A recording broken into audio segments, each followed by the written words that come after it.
Hi, everybody. This video is about how to write a problem solution essay.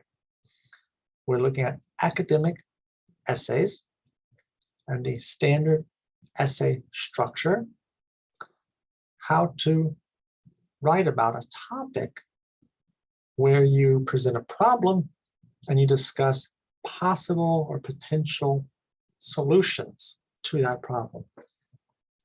So the first paragraph, like any academic essay, will be your introduction. The introductory paragraph always introduces the general topic and leads into the final sentence, which will be your thesis statement, and tell the reader what exactly your essay is about. Our essay is about solutions to a problem, how to solve a problem. So in the introduction, naturally, we need to introduce the problem. So your introductory paragraph will be all about the problem you're trying to solve. And we put that problem right in the title of the essay, The World's Food Shortage Crisis. Okay? We don't have enough food in the world, crisis being a major, big problem. Okay? But we're not just talking about the problem, we're talking about solutions to the problem. So you want to get the word solutions or solve, solving, answers to the world food shortage crisis. You want to get some kind of wording in your title to let your reader know that you'll be trying to solve this problem. Right? Then we get into the paragraph, and I encourage you to pause the video, read the paragraph first before we discuss it. Okay? Now, if you've read the article, if you've read the paragraph, let's talk about it. Again, we're going to talk about the problem. So we introduce in the very first sentence, again, we face a global food shortage crisis. So right in the first sentence, we need to really just say out, there's a crisis, there's a problem, there's an issue, there's some kind of problem we need to deal with. The price of grains are rising, so we've got prices going up. People continue to go hungry. Hungry people is a problem. Okay? The next sentence says, in countries such as Haiti or Bangladesh. So a good idea in your introductory paragraph is to give some specific examples. If you're saying that there's a problem somewhere, give me some specific examples. Here they give me 2 specific countries where this problem, they say, is very serious, okay? But give me some specific example. For example, for instance, such as, all right? Don't just tell me there are hungry people all over the world. Give me some specific countries or cities, some places, and tell me what's going on there. It says people are rioting in the streets in protest. So we have these riots, these protests. That's bad. Okay. Then it's the next sentence. Most experts agree that the food shortage problem is linked to the energy crisis. So now we are introducing a possible cause. What is causing the problem? It says the rising cost of oil has made it more and more expensive for farmers. So oil is more expensive. That means farming is more expensive. Higher oil prices also make the transport of food expensive. So again, higher oil prices means transportation is more expensive. Poor farmers who cannot afford to buy fuel, seeds, and other things for farming, they have to farm less. So if farming is more expensive, there will be less farming. If there's less farming, there's less food. Scientists believe that climate change has affected food production by droughts. Droughts are periods with no rain. If there's no rain, there's no food. Your farmers aren't able to grow food. So again, these are all causes: droughts, climate change, higher oil prices, right? More expensive. So one thing you can do in your introduction, as here, tell me the causes of the problem. Why is this a problem? What is causing it? What are the reasons behind this problem? And that leads us into the last sentence of the introduction, which will always be your thesis statement. The thesis statement of a problem solution essay will always give me the problem with the solutions I'm talking about. So this example in this essay, the thesis statement, several achievable solutions to the food shortage crisis are ending financial aid for biofuel, introducing new farming techniques, protecting farmland from bad weather, and eating less meat.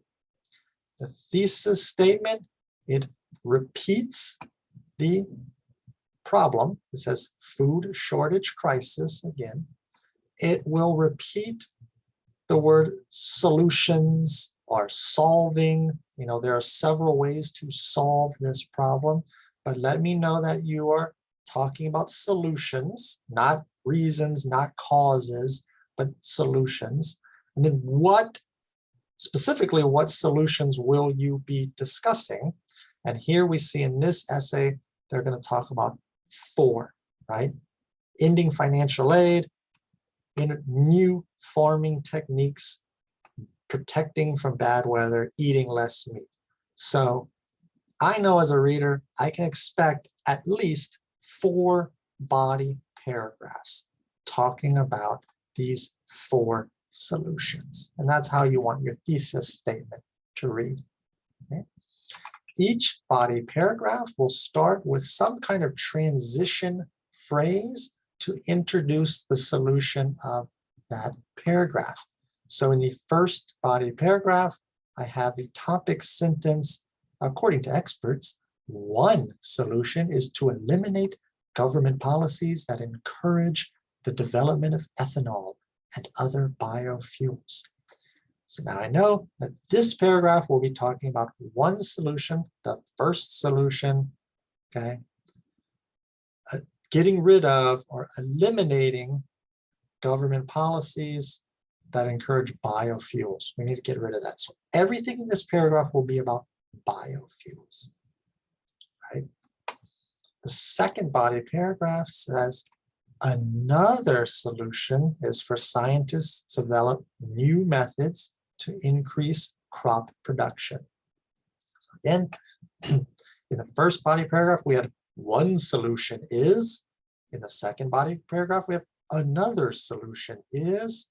And here we're talking about new farming techniques, new methods to increase crop production.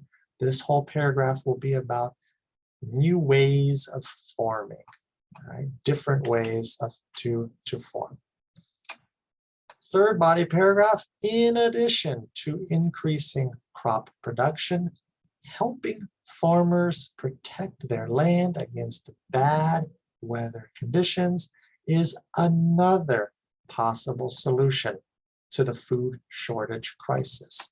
So we're introducing another solution. You can, excuse me, you can use phrases like in addition to, additionally, okay, another possible solution. And here, everything in this paragraph will be talking about bad weather. How do we protect against bad weather? Okay. I suggest pausing the video to read these paragraphs and see what kind of details are in each body paragraph and how this author, this student presents the information. Okay. Let's look at the final paragraph. the conclusion. Okay, in the last paragraph, the first sentence here, we need to restate the thesis. You're just repeating and re-emphasizing the information that you gave in the thesis statement. So again, we're going to reintroduce and restate that problem. For example, here we have the sentence, there is no doubt that the global food shortage problem needs to be dealt with immediately. We reintroduce the problem, the global food shortage problem. Okay. In the introduction, we called it a crisis. Here we're calling it a problem. Same meaning, different words, right? In the introduction, we said we need solutions to it. We need to solve it. Here that says it needs to be dealt with. To deal with something, to deal with a problem means to solve it. So again, we're introducing the same idea, different words. You don't want to copy and paste and use the same exact words and the same exact phrases you used before. You want to get the same idea, right? But said a little differently. Okay. That is followed by a brief summary of the body, where we talk about some of the solutions that we talked. Remember, there were 4 solutions we talked about in there. Okay, so they kind of repeat or summarize the most important ideas for dealing with these solutions, and then introducing new farming techniques, ending biofuel aid, protecting farmland, eating less meat, right, are all a few possible solutions. So they repeat what was in the thesis statement, those 4 solutions that we detailed in the body. And then you have a final thought or a final comment to conclude the entire essay. Let's look at this example. There is never an excuse for people to go hungry. Hopefully, a growing awareness of the problem will be the first step to finding ways to solve it. So just like here, you can end your essay in several different ways. You may give an opinion. Here we get a very strong opinion. There is never an excuse for people to go hungry. People should not be hungry. Okay, so we get a little opinion. And then another common way to end an essay is with a little prediction about the future. Here it's a hopeful prediction. They say, hopefully, a growing awareness will be the first step. So often you can end an essay, and you'll see other essays ending with a prediction about what will happen in the future, or what will not happen, or what may happen, what might happen in the future, a little prediction about the future. You could also make a suggestion, a recommendation, give a little bit of advice about what should happen or what should be done. And you can just wrap up or conclude your essay with that final thought. Again, I encourage you to pause the video and read the whole concluding paragraph, read the whole essay, in fact, to see what other details the student includes and how they present the information. But this is the basic structure of a problem solution essay. If you have any questions, please let me know. And good luck and happy writing, everybody.